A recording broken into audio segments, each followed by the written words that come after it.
नमस्कार। SPT news में आपका स्वागत है। पेश आज 2 फरवरी 2026 सोमवार शाम 7:15 बजे राजस्थान की बड़ी खबरें। राजस्थान के राज्य में खेजड़ी को बचाने के लिए आज बीकानेर में महापड़ाव का आयोजन किया गया। खेजड़ी बचाओ आंदोलन को व्यापारिक संगठनों का खुला समर्थन मिलने से सुबह से शहर के अधिकांश बाजार बंद है। शहरी क्षेत्र के सरकारी और प्राइवेट स्कूलों में आधे दिन की छुट्टी घोषित की गई है। प्रदर्शन में शामिल लोगों ने जोरदार नारेबाजी की। उन्होंने कहा, गर्दन कटा सकते हैं लेकिन खेजड़ी नहीं कटने देंगे। प्रशासन को झुकना पड़ेगा और घुटने टेकने पड़ेंगे। अगर नहीं माने तो समाज उखाड़ कर फेंक देगा। आंदोलन में उत्तर प्रदेश, हरियाणा, महाराष्ट्र और मध्य प्रदेश से भी बड़ी संख्या में लोग बीकानेर पहुंच रहे हैं। झालावाड़ स्कूल हादसे के बाद प्रदेश की जर्जर स्कूलों के हालात में राजस्थान हाई कोर्ट में सुनवाई हुई। कोर्ट लगातार राज्य के स्कूलों के जर्जर हालात पर स्वप्रेरित संज्ञान लेते हुए सुनवाई कर रहा है। इसी को लेकर सोमवार को हुई सुनवाई में कोर्ट ने राज्य सरकार और शिक्षा विभाग को कड़ी फटकार लगाई। जस्टिस महेंद्र गोयल और जस्टिस अशोक कुमार जैन की खंडपीठ में यह सुनवाई हुई। कोर्ट ने साफ कहा कि सरकार की रिपोर्ट कागजों में कुछ और है, लेकिन धरातल पर हकीकत कुछ और ही बयां कर रही है। कोर्ट ने शिक्षा सचिव को निर्देश देकर कहा कि मुख्य सचिव और वित्त सचिव से मिलकर बजट में इस मद पर फंड के लिए कुछ व्यवस्था करें। राजस्थान के मुख्यमंत्री भजनलाल शर्मा ने सोमवार को जयपुर में आयोजित एक प्रेस वार्ता में केंद्रीय बजट की सराहना करते हुए इसे विकसित भारत 2047 के संकल्प की सिद्धि का मार्ग बताया। उन्होंने कहा कि यह बजट केवल एक वित्तीय दस्तावेज नहीं बल्कि प्रधानमंत्री नरेंद्र मोदी के सबका साथ सबका विकास के मंत्र को नीति के रूप में धरातल पर उतारने का सशक्त माध्यम है। युवा शक्ति को रोजगार पर विशेष फोकस। मुख्यमंत्री ने कहा कि बजट का केंद्र बिंदु देश का सामान्य नागरिक और युवा शक्ति है। युवाओं को प्रोफेशनल तैयार करने के लिए 1,50,000 की सहायता और ट्रेनिंग के अवसर युवाओं की आय बढ़ाने में सहायक होंगे। नावा जेल में बंद अकाली नेता बिक्रम सिंह मजीठिया से मुलाकातों का सिलसिला लगातार जारी है। इसी क्रम में आज डेरा साधा स्वामी सत्संग ब्यास के प्रमुख बाबा गुरिंदर सिंह ढिल्लों विशेष रूप से नावा जेल पहुंचे। डेरा ब्यास प्रमुख बाबा गुरिंदर सिंह ढिल्लों दूसरी बार विक्रम सिंह मजीठिया से मुलाकात करने नावा जेल पहुंचे हैं। जब बाबा गुरिंदर सिंह ढिल्लों जेल के मुख्य द्वार पर पहुंचे तो वहां मौजूद जेल अधिकारियों ने उनका स्वागत किया। गौरतलब है कि विक्रम सिंह मजीठिया इस समय आय से अधिक संपत्ति के मामले में न्यायिक हिरासत में नावा जेल में बंद है।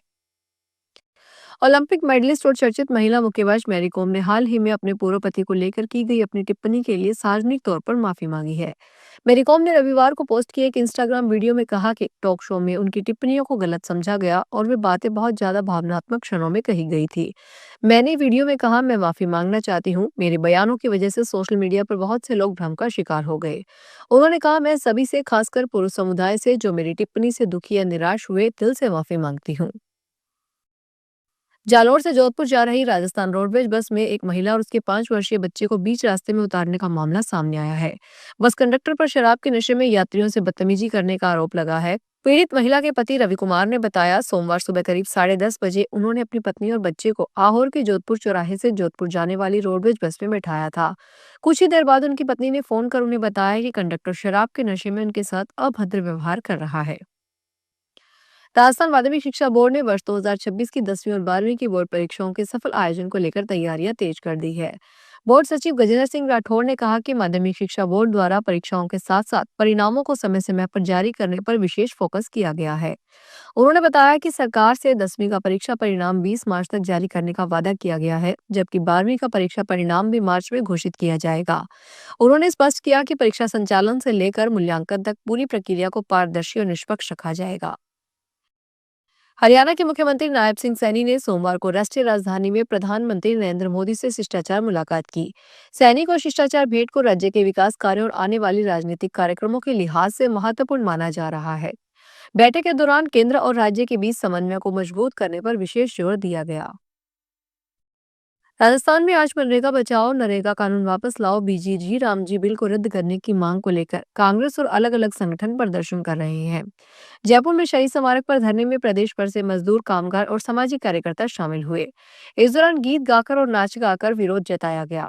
जयपुर में सामाजिक कार्यकर्ता अरुणा रॉयल, निखिल डे, जयपुर शहर कांग्रेस अध्यक्ष सुनील शर्मा, गोपाल शर्मा, पुष्पेंद्र भारद्वाज, अर्चना शर्मा, चाकसू से पूर्व विधायक वेद प्रकाश सोलंकी सहित कई कांग्रेसी नेता और कार्यकर्ता मौजूद रहे। राजस्थान के पूर्व मुख्यमंत्री वसुंधरा राजे ने राजस्थान के पूर्व मंत्री श्री हेम सिंह भडाना के निधन पर शोक जताया है। श्रीमती राजे ने कहा कि श्री भड़ाना के निधन का समाचार अत्यंत दुखद है। जनसेवा के प्रति उनका आजीवन समर्पण, सरल व्यक्तित्व और क्षेत्र के सर्वांगीण विकास में दिया गया योगदान सदैव स्मरणीय रहेगा। उनके निधन से भारतीय जनता पार्टी एक समर्पित नेता को खो दिया है। जयपुर स्थित एसएमएस स्टेडियम में आयोजित 5वीं सॉफ्ट हॉकी नेशनल चैंपियनशिप का भव्य समापन खेल, संस्कृति और स्वदेशी परंपरा के सुंदर संगम के साथ संपन्न हुआ।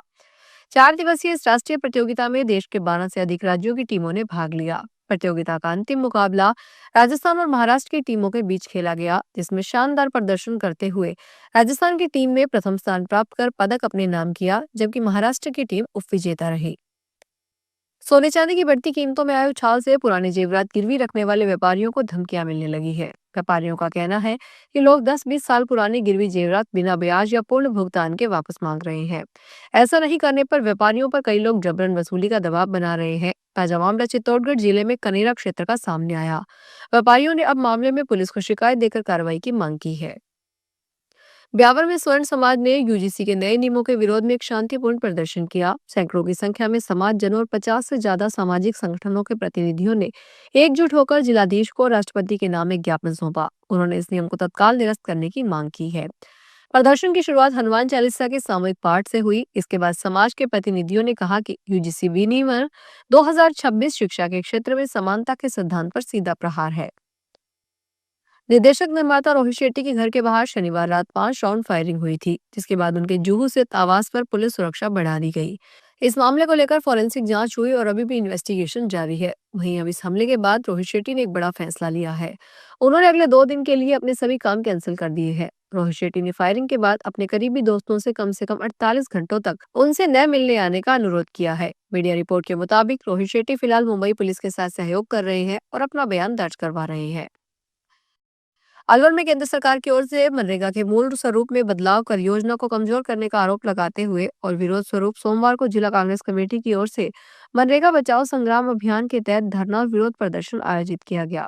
यह धरना प्रदर्शन मिनी सचिवालय के बाहर किया गया, जिसमें बड़ी संख्या में कांग्रेस कार्यकर्ता और पदाधिकारी शामिल हुए।